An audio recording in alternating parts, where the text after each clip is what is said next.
Seconda edizione di Origin a Vicenza, il salone che cerca di dare visibilità ai super fornitori artigiani e non del comparto della moda.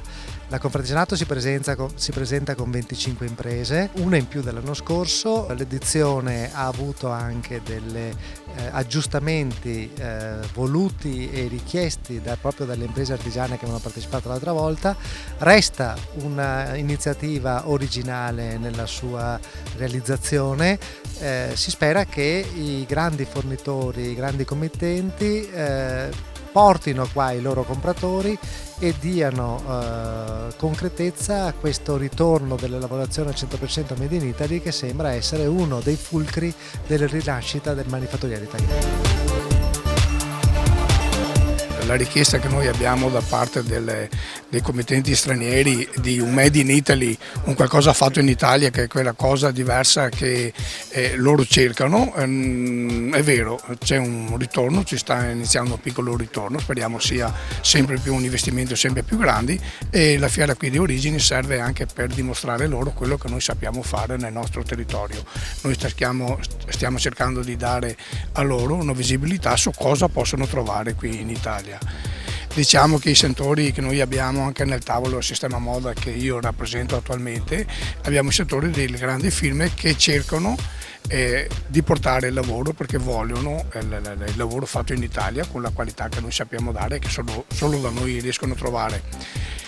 Stiamo cercando adesso di, assieme a loro, di istituire dei tavoli in modo da poter mettere a nostra disposizione al loro servizio, per unire le forze in modo di ridurre il più possibile i costi, perché loro possono investire in Italia ancora. Sì, i costi è un tema dolente, nel senso che il reshoring, cioè il rientro delle lavorazioni, forse c'è in atto, magari potrà anche aumentare, però ci vuole, e questo lo riconoscono anche gli industriali, almeno quelli illuminati, un cambio di visione per quanto riguarda il riconoscimento economico di certe lavorazioni, che oggi ancora non c'è. Sì, la difficoltà secondo me è proprio in questo punto, cercare l'accordo, e come ripeto il nostro tavolo serve anche a questo, cercare quell'accordo, quella sintonia con gli industriali, con i commercianti, con i confesercenti, con tutti assieme, in modo di poter rendere più appetibile il nostro lavoro, abbassando i costi, facendo magari in rete, facendo qualche cosa che adesso noi stiamo cercando di lavorare assieme, in modo di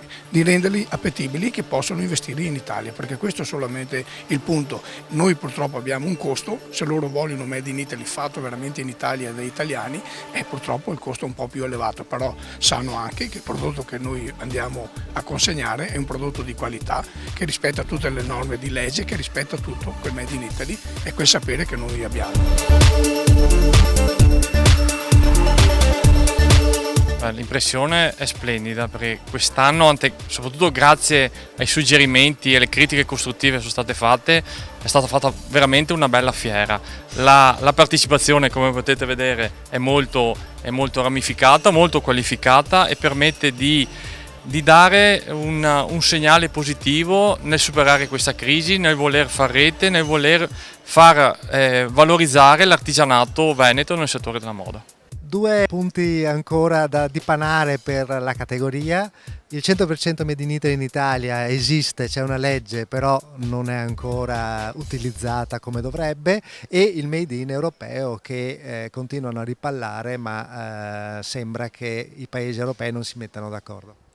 Purtroppo è una questione annosa, che finché i politici non ci danno una mano difficilmente potremo risolvere. I paesi del nord non sono mai stati favorevoli a questa norma europea, e noi stiamo, tramite i nostri rappresentanti a Bruxelles, stiamo cercando di portare avanti la nostra battaglia per un vero 100% Made in Italy, che difenda la manualità e la produttività italiana e artigiana.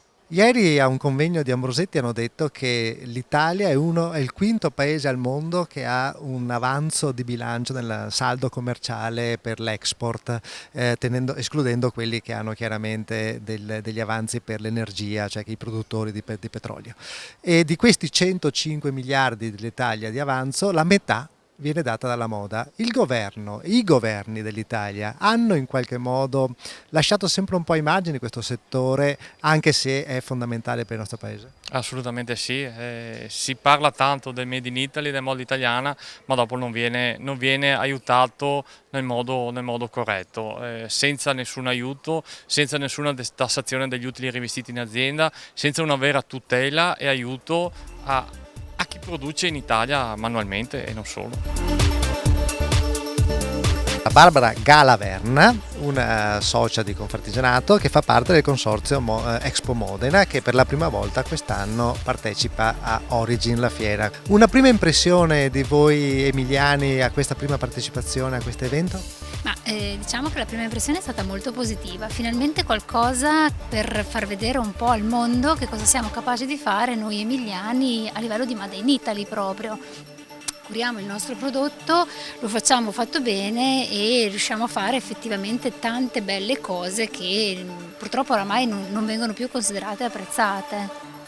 Voi siete un altro distretto del controterzismo, un po' come il Veneto. Avete mai visto manifestazioni di questo tipo o per voi è un evento un po' originale? Per noi è proprio un evento originale. Quando ci è stato proposto questo tipo di fiera effettivamente siamo rimasti stupiti, perché normalmente la fiera è intesa come qualcosa dove tu vai a vendere il tuo prodotto.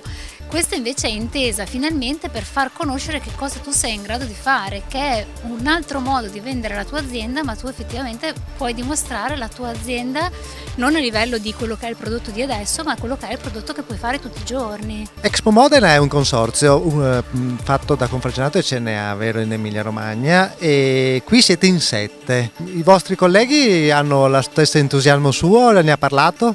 Ne abbiamo parlato, in molti hanno lo stesso entusiasmo, qualcuno diciamo che un po' per costi e altro sta aspettando di capire quali sono le nostre sensazioni per seguirci. Sono convinta che comunque già dall'anno prossimo potremo essere molti di più.